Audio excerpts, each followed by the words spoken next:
Hello everyone, welcome to episode 3 of Barry's Book Reviews. Today I'm reviewing The Good Son by Jeong You-jeong, and it's a crime horror thriller hybrid that was originally published in Korea in 2016, where it became a #1 bestseller.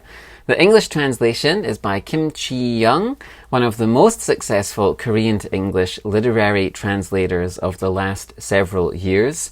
She translated Shin Kyung-suk's Man Asian Literary Award-winning Please Look After Mom, and many other books by such luminaries as Hwang Sun-mi, Kim Young-ha, J.M. Lee, and the renowned Buddhist monk Haemin Sunim.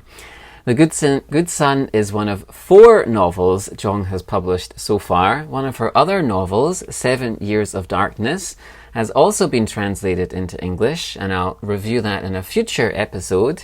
It was also adapted into a film that is currently available on Netflix with English subtitles. At least it's available on Netflix in Korea. Check it out.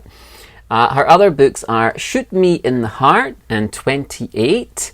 And I'm sure that it won't be long before we see some of these novels in English translation. In fact, there's an extract from 28 available in translation online in the excellent Korean Literature Now magazine, also translated by Kim Ji-young. It's actually about a pandemic. I think it was written before our current pandemic, though. So a very timely story. And somewhat surprisingly, at least it certainly was to me, the English translation of The Good Son was featured on the Jimmy Fallon show. I don't watch many American talk shows, but I know who he is. And he's obviously a famous American talk show host with a famous, successful show. And the book was featured in a sort of summer reads competition, like choose the best book of summer. It still seems a little odd to me that Jimmy Fallon was promoting a Korean novel, but I guess that just shows the commercial appeal of Korean culture in its various forms in the late 2020s, late 20-teens and early 2020s. Around the time that The Good Son was translated, there was an article in the Guardian newspaper, if I remember correctly, I'm pretty sure it was the Guardian, asking if the next big trend in international crime fiction was going to be Korean novels. Following the so-called Scandi noir books, like The Girl with the Dragon Tattoo series by Stieg Larsson, and Joe Nesbo's Detectives series and various others, you would often see articles like this, or podcast episodes asking questions like that, asking what the next trend in translated crime fiction might be. To some extent, the last couple of years have proven this to be true. Several excellent Korean crime novels have been published in English, culminating this year with Yoon Ko-eun's novel The Disaster Tourist, winning the Crime Fiction in Translation Dagger Award. It's a little odd. That's a very unusual, certainly not a typical crime novel. But I'm interested to see where all of this goes, and I'm generally excited by the excellent genre novels, crime and sci-fi and so on, graphic novels that are being translated into English, and long may it continue.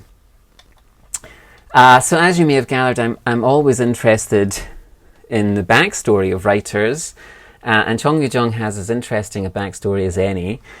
She says she always wanted to be a writer, but her mother was worried about her career.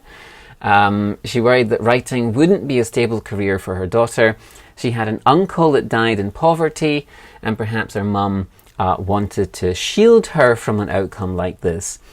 She spent some time working as a critical care nurse, and also worked in health insurance review. And you can see in The Good Son that she draws on these experiences for her novels. So let's get into the novel itself. The Good Son is a crime novel. It has a gripping beginning. It's one of the best, most engaging openings I've read in quite some time. I found myself immediately hooked and intrigued, and it's also instantly unsettling and quite disturbing. Yu-jin, our protagonist, awakes from a blackout covered in blood to discover the body of his mother, throat slashed on the floor next to him. He has no recollection or memory of what transpired. Did he do it? Did he kill his mother? If so, why did he do it? And is he being manipulated in some fashion? Yu-jin, we quickly learn, has suffered from extreme epileptic-like blackouts since he was a child. As a result, his domineering mother and strangely antagonistic psychologist aunt have heavily medicated him and strictly control every aspect of his life. Chong fully exploits Yu-jin's unreliableness as a narrator to create some very deviously sustained scenes of high-strung tension and some unbearable, skin-crawling, squirm-inducing dread. Yu-jin hides his mother's body, and over the course of the next 3 days, he tries to investigate what has happened and what is the truth of his life. So there are mysteries surrounding his father, who apparently died under somewhat unusual circumstances, as well as his too-good-to-be-true adopted brother. How did this brother come to be part of the family? There's also his psychologist aunt, who seems to wish to control Yu-jin. Why is she so determined to medicate Yu-jin so heavily?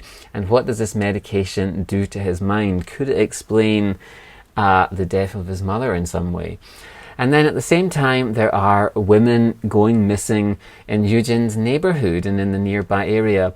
And this leads to a couple of detectives sniffing around as Yu-jin desperately tries to piece together the events leading up to his mother's death. Now, it's a bit of a cliche, but Jeong is a stylish and cinematic writer. There are several great scenes that are incredibly tense in this book. I thought the final section was just a masterful exercise in sustained tension. The intricate plot is also very effective. The family mystery is teased out quite skillfully, with information revealed strategically to keep you hooked. And the psychological elements work very well too. You're essentially inhabiting the mind of someone who might be a killer, who might be a serial killer, and seeing their interior life. Jeong's work in general seems to deal with the idea of the villain, and she approaches this in various different ways. But it seems that in The Good Son, this was her most sustained treatment of the villain, of the potential villain. And Jeong has an intriguing explanation for what made her want to explore the inner mind of a villain. She says, so I'll quote here, "I think that there are two coexisting sides to humans. You can really see this if you compare us to apes. The typical examples being orangutans, gorillas, chimpanzees, and bonobos. Bonobos are a pacifist species, and they try to solve all conflicts with love. Because they use physical connection as a solution to conflict, you sometimes hear that bonobos are promiscuous. Chimpanzees, on the other hand, are masculine and aggressive.